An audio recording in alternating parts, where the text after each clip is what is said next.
කෙනෙක්ට කැමති වෙන එකයි කෙනෙක්ට ආදරය වෙනවා කියන එකයි සම්පූර්ණයෙන්ම වෙනස් කතා දෙකක්. මේ දෙක ගැන තව පොඩ්ඩක් හිතුවම අපිට මේ ගෲප්ස් 4කට බෙදන්න පුළුවන්. පළවෙනි ගෲප් එකේ ඉන්නේ අපි කැමතිත් නැති අපි ආදරෙත් නැති මිනිස්සු.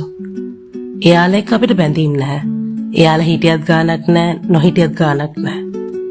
දෙවෙනි ගෲප් එකේ ඉන්නේ අපි කැමති, හැබැයි අපි ආදරේ නැති මිනිස්සු. එයාලා අපි ළඟ ඉන්නකොට අපිට සතුටක් දැනෙනවා. හැබැයි නැහැයි කියලා ලොකු අවුලකුත් නැහැ. මෙයාලා එක්කත් ලොකු බැඳීමක් අපිට නැහැ. තුන්වෙනි ගෲප් එකේ ඉන්නේ අපි කැමති නැහැ, හැබැයි අපි ආදරේ වුණ මිනිස්සු. මොකක් හරි හේතුවක් නිසා අපි යාළුවට හිතින් බැඳිලා. ඒත් අපි යාළුවට කැමති නැහැ. හැබැයි යාළුවට මොන හරි අවුලක් වුණොත් අපිටත් අවුල් වෙනවා. අන්තිම ගෲප් එකේ ඉන්නේ අපි කැමතිත් වෙන අපි ආදරෙත් වෙන මිනිස්සු. මේක තමයි ලස්සනම තැන. එයාලා එක්ක කාලය ගත කරන්නත් අපි ආසයි. ඒ වගේම එයාලත් එක්ක අපිට ලස්සන බැඳීමකුත් තියෙනවා.